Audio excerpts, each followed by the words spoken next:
오늘 서로 받으라, 서로 받으라 이런 제목으로 하나님의 말씀 증거하겠습니다. 오늘 성경 말씀은 신자들끼리 비본질적인 면에 대해서 서로 용납하고 관용하고 받아주라고 하는 권면의 말씀입니다. 오늘 본문 보면 8절에서는 예수께서 할례의 추종자가 되셨다. 할례의 추종자가 되셨다. 유대 종교 문화의 종이 되셨다. 그런 뜻이죠. 그리고 조상들이란 단어가 나오고요. 이 조상들은 누구의 조상들입니까? 유대인의 조상들이에요. 유대인의 조상들. 그러니까 유대인들을 염두에 두고 하시는 말씀이 나오고 9절 이하에는 이방인들이 나오고 또 열방 그러니까 열방은 모든 나라, 모든 민족을 얘기하는 단어입니다. 모든 열방들아. 또 이방인 열방 나오는 걸 보니까 이방인 신자들을 염두에 두고 하는 말씀이죠. 그래서 그 당시 로마 교회 안에 교회 교인들 구성원들 보니까 다수의 이방인들과 소수의 유대인 신자들로 이루어져 있다는 것을 우리가 알 수 있습니다. 14장부터 지금 주제가 뭐냐면 교회 안에서 이방인 신자들과 유대인 신자들이 먹고 마시는 것, 날과 절기를 지키는 것 이런 문제로 서로 갈등하고 비판하고 다투고 있었거든요. 거기에 대해서 오늘 본문이 거기에 대한 결론과 같은 본문이고 권면입니다. 제가 설교 제목을 서로 받으라 그랬습니다. 서로 받으라 이렇게 정했는데요. 서로 받아라. 서로 비판하지 말고 상대방의 연약함을 이해해주고 담당해주고 환영하라. 그런 뜻입니다. 그럼 왜 그렇게 해야 됩니까? 왜 우리가 그럼 서로 받아야 되고 우리 성도들끼리 비판하지 말고 상대방을 이해하고 환영하고 기다려줘야 됩니까? 이제 그거에 대한 몇 가지 교훈으로 은혜를 나누려고 합니다. 첫 번째는요. 그리스도께서 우리를 받아주셨기 때문에 받아줘야 됩니다. 그리스도께서 우리를 먼저 받아주셨기 때문에 우리도 서로 받아야 될 줄 믿습니다. 7절에 보면 그런 교훈 하시죠. 7절 다 같이 읽어보겠습니다. 시작. 그러므로 그리스도께서 우리를 받아 하나님께 아멘. 자, 여기서 받아라 영어로 receive 영접한다. 이미 14장 1절 그리고 3절에서 이미 말씀하셨어요. 그 당시 로마 교회 안에 성경을 신앙생활에 잘 적용하는 그런 신자가 아직 성경을 제대로 적용하지 못하는 약한 신자들을 막 비판하고 그랬는데 그렇게 하지 말고 받아주어라. 또 약한 신자, 성경 지식을 신앙생활에 잘 적용하지 못하는 신자는 성경을 잘한다고 좀 잘난 척하는 그런 신자들을 막 비판하고 그랬는데 그렇게 하지 말고 받아주어라, 용납해라. 왜 그래야 됩니까? 하나님께서 먼저 그들을 받아주셨기 때문입니다. 이렇게 14장에서 이미 말씀하신 바가 있거든요. 오늘 15장 7절에서는 결론적으로 그리스도께서도 우리를 받아주셨기 때문에 우리도 서로 받는 것이 마땅하다 이렇게 말씀하고 있습니다. 그렇다면 그리스도께서 어떻게 우리를 받아주셨습니까? 그리스도께서 어떻게 우리를 받아주셨죠?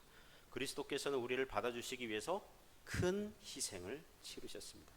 하늘 보좌를 잠시 버리시고 아침에 여호수아 어린이부서 예배 때 예수님의 성육신 동정녀 탄생 그 부분 설교했는데요. 사람이 되셨어요. 영원하신 하나님께서 유한한 뭔가 이렇게 제한이 많은 그런 사람이 되셨어요. 우리 위해 고난 받으셨어요. 십자가 지셨어요. 죽기까지 복종하셨어요.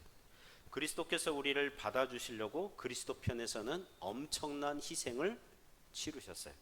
자, 그러면 우리가 형제를 자매를 받아주기 위해서 우리는 어떤 희생을 치릅니까? 별로 희생 안 치릅니다. 예수님에 비하면 우리의 희생은 세 발의 피예요. 우리가 형제를 받아주기 위해서 같은 교회에 다니는 교인을 용납하기 위해서 관용하기 위해서 희생하는 것은 거의 없어요. 잠시 자존심 내려놓는 정도예요. 잠시 답답한 마음을 내려놓고 기다려주고 양보하는 정도예요. 그것을 못하겠습니까?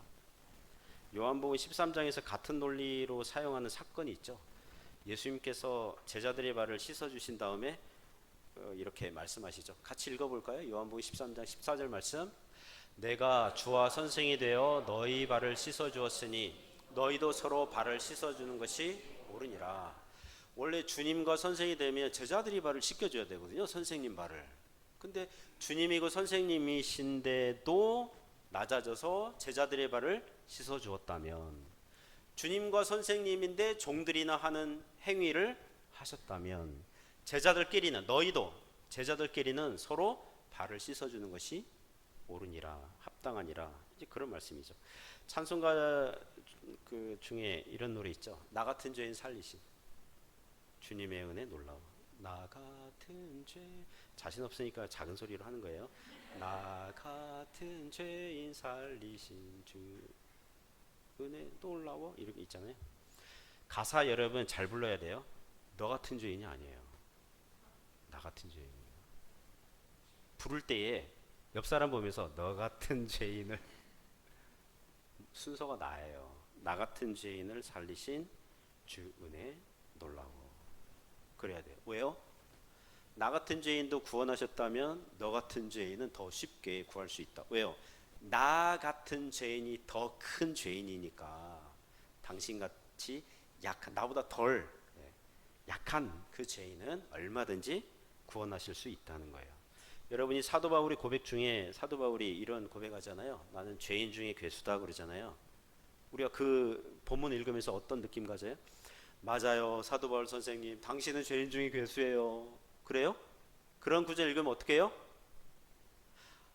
사도 바울 선생님 아니에요. 제가 더 죄인 중에 괴수예요. 이렇게 해야 돼요. 여러분 성경 읽을 때 그래 맞아요. 사도 바울 나빠. 나빠. 제일 나쁜 죄인. 나는 괜찮은 죄인. 그게 아니라 내가 더 죄인이에요. 사도 바울 선생님 그런 말 하지 마세요. 제가 더 죄인 중에 괴수예요. 그래야 돼요. 누가복음 7장에 보면 그 시몬이라는 바리새인 집에서 예수님께서 식사하고 계시는데 그 동네에서 과거에 죄 많은 여인 하나가 와서 자기 향유옥합을 그 예수님 발에 붓고 그 발에 키스하고 그 닦고 눈물로 막 이렇게 하거든요.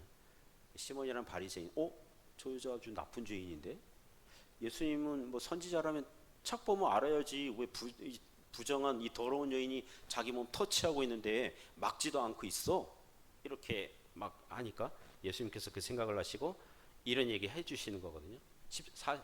누가복음 7장 41절부터 43절 보시면 같이 읽어볼까요? 시작. 이르시되 빚주는 사람에게 빚진 자가 둘이 있는데 하나는 50데나리온을 졌는데 갚을 것이 없으므로 둘 다 탕감하여 주었으니 둘 중에 누가 그를 더 사랑하겠느냐. 시몬이 대답하여 이르되 내 생각에는 많이 탕감함을 받은 자니이다. 이르시되 네 판단이 옳다 하시고. 자, 빚주는 사람에게 채권자에게 채무자 둘이 있는데 하나는 50, 하나는 500데나리온 빚졌는데 둘 다 갚을 게 없어요. 그래서 불쌍히 여겨서 채권자가 빚을 다 그냥 탕감해 준 거예요. 안 갚아도 된다. 그리고 이 두 사람 중에 누가 더 그 빚주는 사랑하겠느냐, 더 좋아하겠느냐, 더 존경하겠느냐? 누굽니까?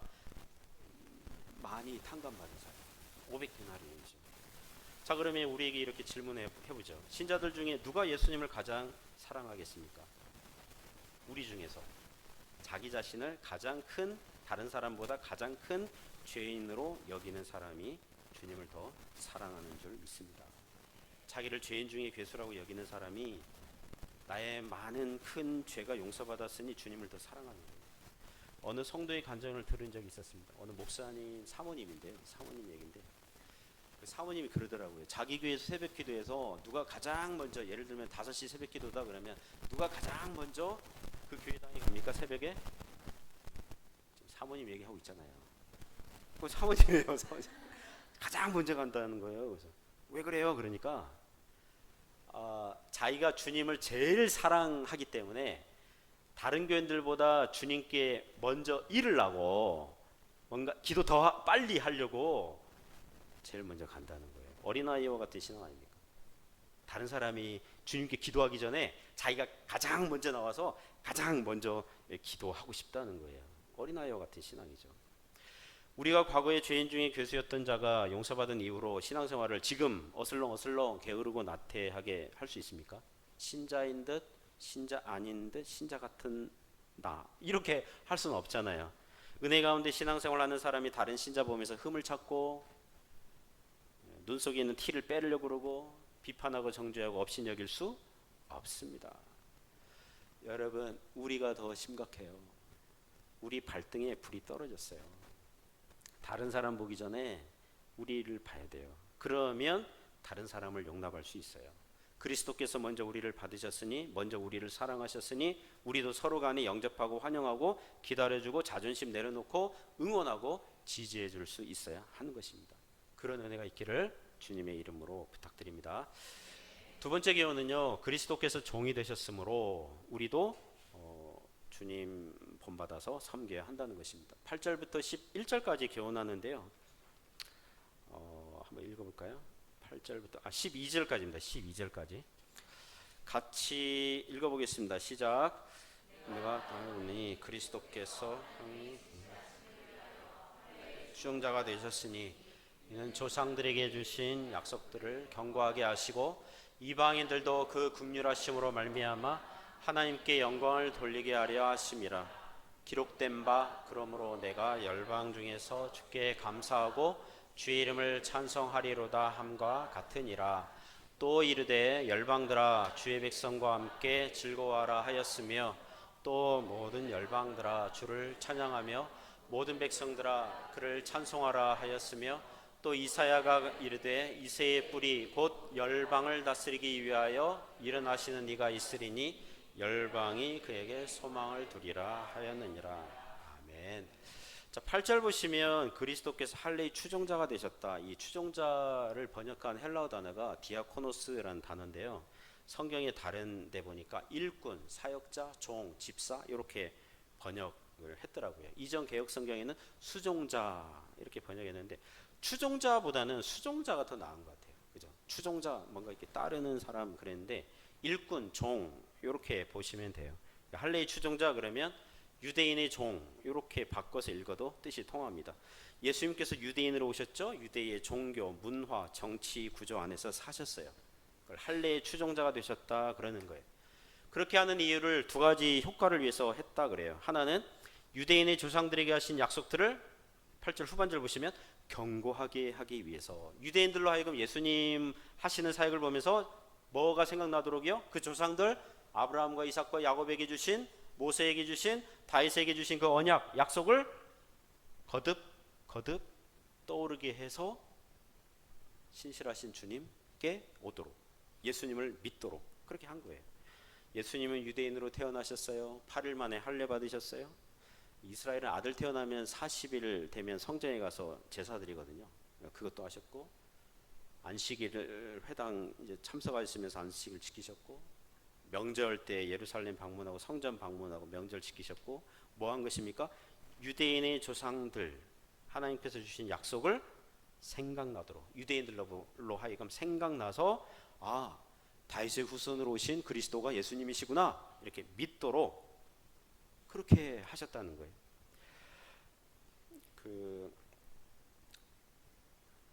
그리고 예수님께서는 할례의 추종자로 사신 덕분에 또 다른 효과를 하나 더 기대했는데 뭐냐 하면, 하나님께서 아브라함에게 약속하실 때 유대인의 구원뿐만 아니라 누구의 구원도 염두에 두셨어요?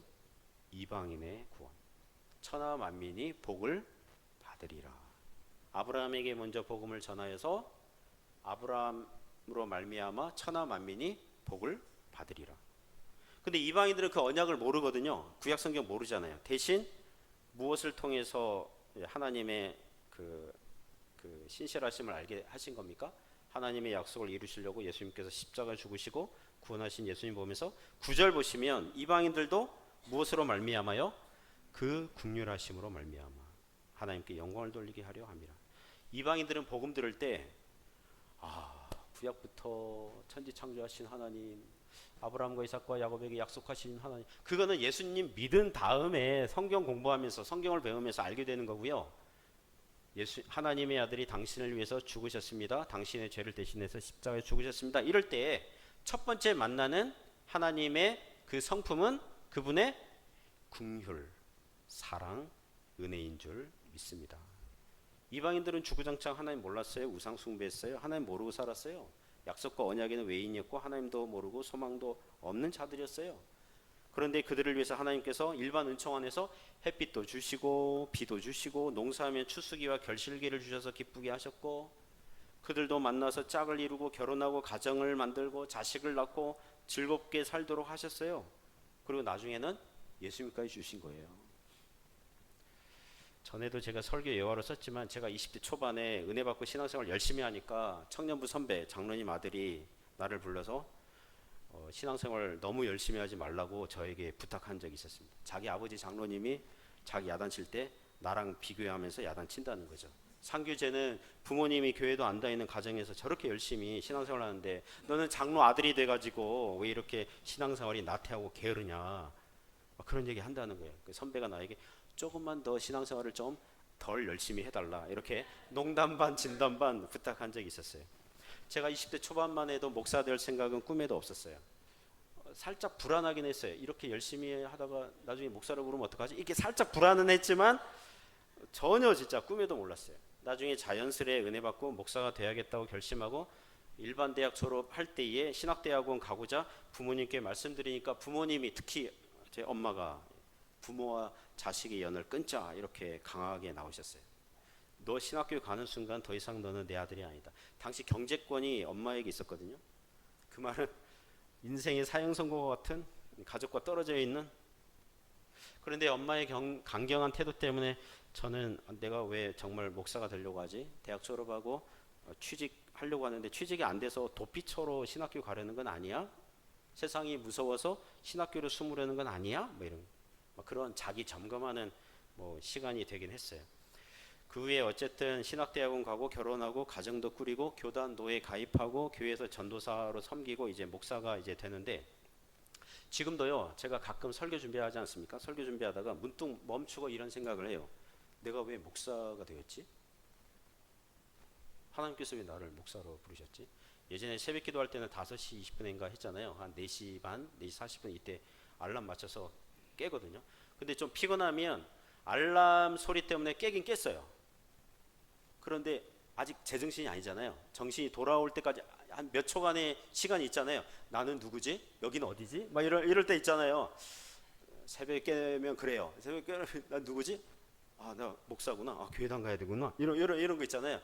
교회당 이렇게 힘없이 이렇게 교회당으로 가면서 물론 성령 충만하게 교회당 가면서 왜 내가 목사하고 있지? 왜 하나님은 나를 목사가 되게 하셨지? 무엇입니까? 하나님께 붙들려서 정신없이 지금까지 오다 보니까 목사가 된 거예요. 그리고 무엇입니까? 은혜다 그래요. 이런 은혜가 없다. 내가 뭐라고 나 같은 자를 목사로 부르셨다고? 우리 이방인들에게는 예수님의 십자가를 만나게 되어 처음 만나는 것은 하나님의 긍휼하심, 은혜로우심, 자비로우심을 가장 먼저 만나는 거예요. 거기에 감동하고 붙들려서 나 같은 죄인 살려주신 그 은혜에 붙들려서 정신없이 오다 보니 지금까지 있는 거예요. 여러분 이 자리에 앉아 있는 거예요. 여러분 이 자리에 앉아 있어요. 그리고는 사도 바울이 9절 후반절부터 12절까지 구약 성경에서 이방인의 구원, 열방의 구원을 예언한 성경 구절들을 인용해요. 열방 중에서 찬송하고 열방들아 주의 백성과 함께 즐거워하고 12절에 보면은 이새의 뿌리라는 단어가 나오거든요. 이새의 뿌리 얼마나 유대스러운 표현입니까? 이새의 뿌리가 누구예요? 물론 1차적으로는 다윗을 얘기하지만 다윗의 후손 예수 그리스도를 얘기하는 거죠. 구약에서 예언된 분 열방이 그에게 소망을 두리라. 사랑하는 성도 여러분, 예수님 안에 소망이 있는 줄 믿습니다. 예수님 안에 구원이 있습니다. 예수님 없이는 우린 구원받을 수 없고 소망이 없어요. 왜 우리는 우리의 형제들과 자매들을 같은 교회에 출석하고 있는 교인들을 서로 받아주고 기다려주고 관용해야 됩니까?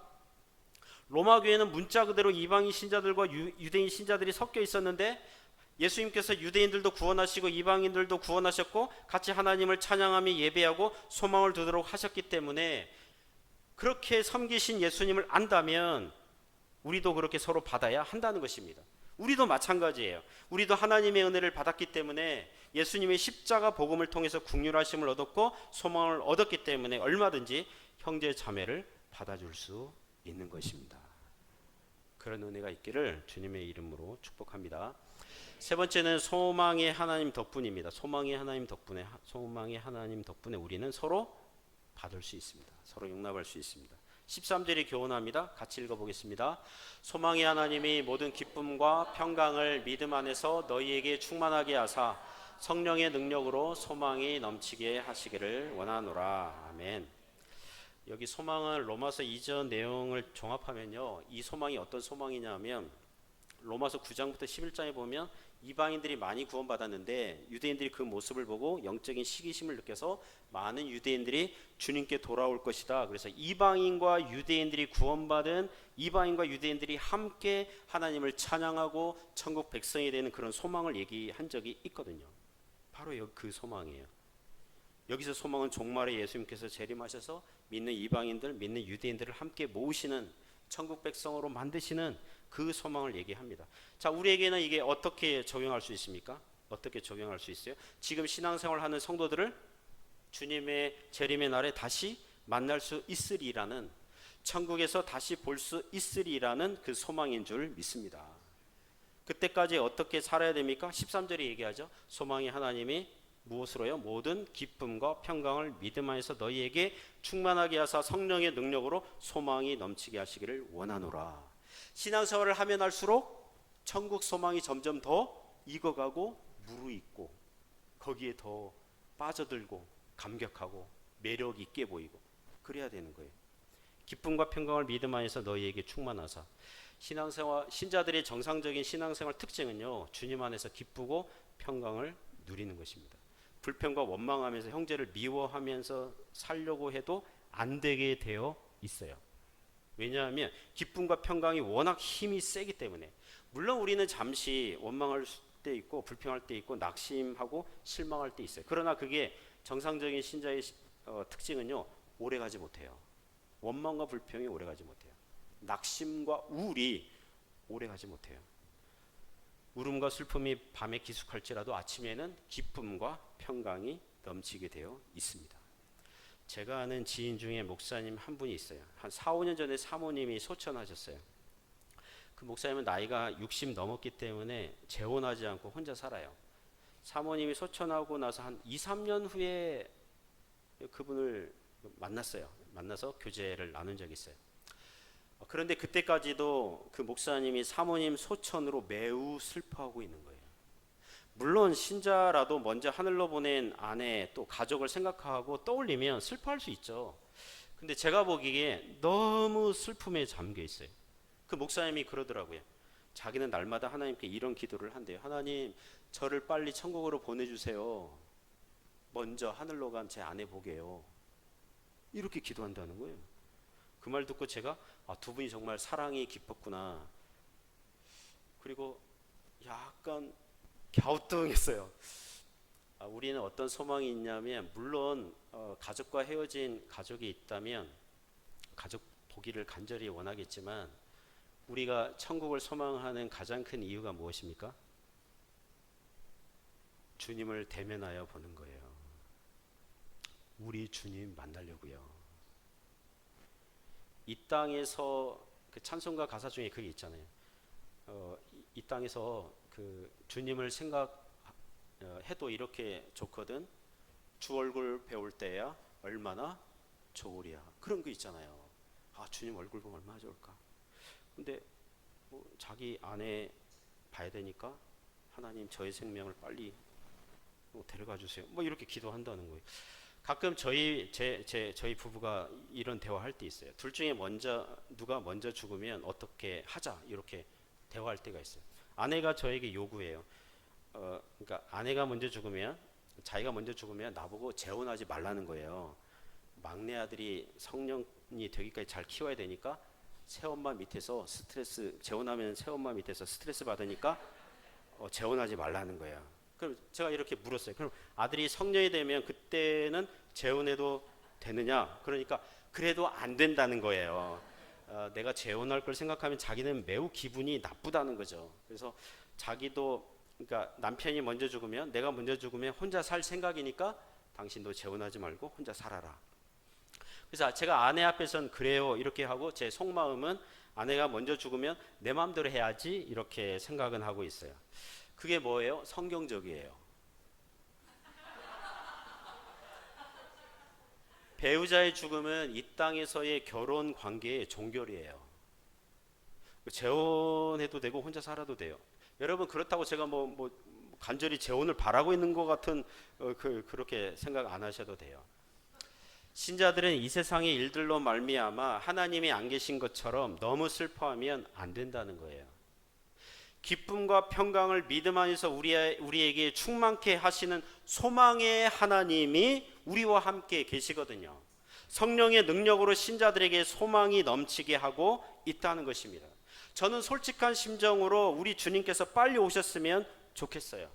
특히 제가 믿음으로 살아야 되는데 저도 쓰러지고 넘어질 때 있거든요. 생각대로 잘 안 될 때가 있거든요.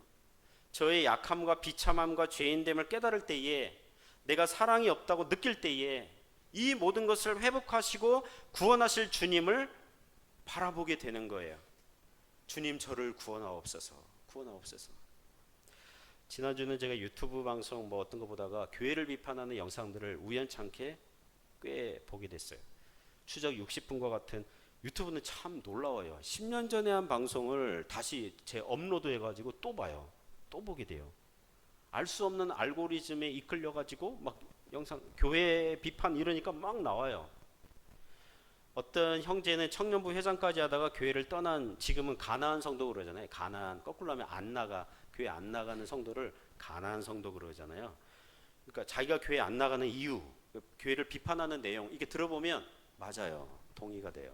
뼈 때리는 내용이에요. 인정하는 부분이에요.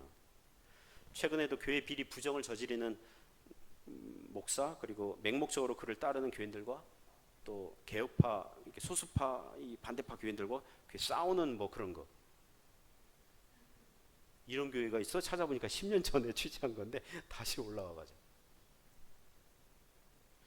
이런 걸 보다가 이런 생각까지 했어요. 내가 지금 목사가 아니고 평신도라면 나라도 교회를 떠났을 수 있겠다. 나라도 가나안 성도가 될 수 있었겠다. 이럴 정도로 교회에서 벌어지는 그 분쟁과 다툼과 싸움이요, 너무 마음이 아파요. 그날 잠을 제대로 잘 못 잤어요. 주님의 몸된 교회가, 주님의 신부인 교회가 이렇게까지 모욕을 당하고 비난당하고 갈기갈기 찢겨져야 하나. 많은 비판하는 사람들이 한국교회에 소망이 없다는 거예요. 미래가 없다는 거예요. 비판하고 막 진단해요. 저한테 물어봤어요. 나는 왜 미래가 없는 한국교회 안에서 지금도 여전히 목사 일을 하고 있나. 우리 성도들은 주변에서 이단과 사이비가 횡행하고 문제 많은 교회들이 많이 있는데 왜 우리 성도들은 신앙생활을 계속 하고 있습니까? 누가 붙잡고 계시기 때문입니까? 소망의 하나님인 줄 믿습니다. 누가 교회를 흠없고 티 없는 그리스도의 신부처럼 바꾸고 만드실 것을 지금 그렇게 붙잡고 계십니까? 소망의 하나님께서요. 오늘 오전에는 제가 이렇게 성경 보다가 히브리서를 가끔 그럴 때 있잖아요. 딱 꽂혀서 읽는 거 있잖아요. 1장부터 13장까지 히브리서 꽂혀가지고요, 그냥 감동 있게 읽었습니다. 아멘 아멘 하면서 읽었어요. 근데 13장 5절 가면 이런 말씀이 있어요. 돈을 사랑하지 말아라. 있는 줄로 만족하여라. 주님께서 너를 버리지 않고 떠나지 않을 거야. 이런 구절이 있거든요. 제가 그 구절 보고 좋아했을까요? 싫어했을까요? 솔직하게. 돈을 사랑하지 말라, 그건 오케이 근데 그 다음이 문제예요. 있는 바를 족하게 여겨라. 있는 바를 족하게 여겨라. 저는 있는 바를 족하게 여긴 적이 별로 없거든요. 주님 조금만 더 주시면 안 돼요? 그런 마음이 있잖아요. 지금보다 조금 더 주시면 안 돼요? 물론 그것은 신자들이 경제활동하지 말아라, 그런 얘기는 아니에요. 그러니까 그 문맥을 다 보면 주님께서 너희를 버리지 않을 거야? 떠나지 않으실 거야? 이렇게 얘기하는 걸 보니까 돈만 쫓아가다 보면 그거 없으면 안 되는 것처럼 돈을 주님처럼 여기면서 막 따라가는, 그렇게 하지 말라는 거죠. 구약 성경에서 이스라엘이 우상 숭배 계속 하잖아요. 주구장창 사사기 들어가자마자, 여호수아랑 사사기 들어가자마자 우상 숭배하잖아요. 왜 우상 숭배했어요? 나라 망할 때까지 우상 숭배하거든요. 왜 우상 숭배했습니까? 우리는 그냥 뭐라 할까요? 넓게 믿음이 없어서 그래요. 불순종해서 그래요. 그러는데 하나님께서 이스라엘이 원하는 걸 안 주는 거예요. 이스라엘이 뭐예요? 돈 조금 더 있으면 좋겠어요. 건강했으면 좋겠어요. 지금보다 더 좀 잘 살았으면 좋겠어요. 세상에서 지금보다 조금 더 형통했으면 좋겠어요. 우리 애들이 좀 더 잘 됐으면 좋겠어요. 근데 하나님 그걸 안 주시는 거예요. 내 말을 따라라 이러고. 근데 주변의 우상들 보니까 바알신, 농사의 신, 재물신, 아세라 아스타라 신, 다산의 신이잖아요. 애기 못 낳는 사람들에게 애기 주겠다. 형통과 번영과 성공을 약속하는 이 구체적인 이 우상들이 많은 거예요. 그걸 따라가는 거예요. 그걸 신처럼. 물론 하나님에게도 이게 해주죠. 성전에 가서 제사 드려주고 명절에 가서 하고 절기 지켜주고 혼합을 하는 거예요. 혼합을. 우상 숭배만 한 게 아니잖아요. 하나님도 섬기고 우상도 하고. 하나님 그 우상 숭배로 여기거든요. 하나님은 우리가 세상에서 원하는 걸 안 주는 것 같은 거예요. 그러니까 기쁨이 없어. 평강이 없어요. 슬퍼요. 원망이 생겨요. 불평이 생겨요. 하나님 왜 제가 원하는 걸 안 줘요? 근데 하나님 말씀하세요. 내가 너를 버리지 않을 거야. 떠나지 않을 거야. 히브리서 읽으면서 이거 나중에 한번 설교 써먹어야겠다는데 미리 그냥 오픈을 해버리네요. 우리는 왜 서로 약점도 있고 부족함도 많은데 서로 받아줘야 됩니까? 우리의 소망이 하나님께서 모든 기쁨과 평강을 믿음 안에서 우리에게 충만케 하시니까요. 소망을 현재 잘 풀리지 않는 거 있잖아요. 하나님이 나와 함께 하는데 왜 안 좋은 일 많고 내가 원하는 대로 안 주지? 종말에 천국에서 하나님 나라에서 하나님께서 완성된 충분한 구원의 은총을 주시려고요. 주님 생각해도 이렇게 좋은데 줄 얼굴 배울 때야 얼마나 좋겠느냐. 그 소망하라고요. 소망하라고요. 놀랍게 역사하실 하나님.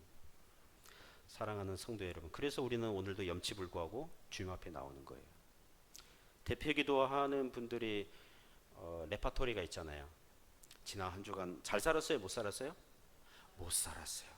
죄를 조금 저질렀어요? 많이 저질렀어요? 많이 저질렀어요. 우리는 뭔지 모르지만 많이 저질렀어요. 그런데 우리는 동의해요. 동감해요. 알아요. 그게 어떤 의미인지 알아요. 하나님 앞에 열심히 잘 살려고 했어요. 신앙적으로 잘 살려고 했어요. 근데 뜻대로 안 돼요. 뜻대로 안 된다고요. 그러한 부족함, 연약함들이 있어요. 이것을 언제 다 완성케 하시고 충분케 하시고 충만한 은혜를 주신다고요? 주님의 날에. 그러니까 소망의 하나님께서 그렇게 만드실 거라고요. 그러므로 사랑하는 성도 여러분, 그리스도께서 우리를 먼저 받아주셨으니 우리도 서로 받아줍시다. 그리스도께서 하나님의 진실하심을 위한 종이 되셨으니 우리도 종이 되어서 서로 받아줍시다. 그리고 우리의 실수와 약점이 있음에도 불구하고 나중에 구원하실 완성하실 소망의 하나님 바라보면서 서로 받고 사랑하고 섬기는 교회가 될 수 있기를 주님의 이름으로 축복합니다.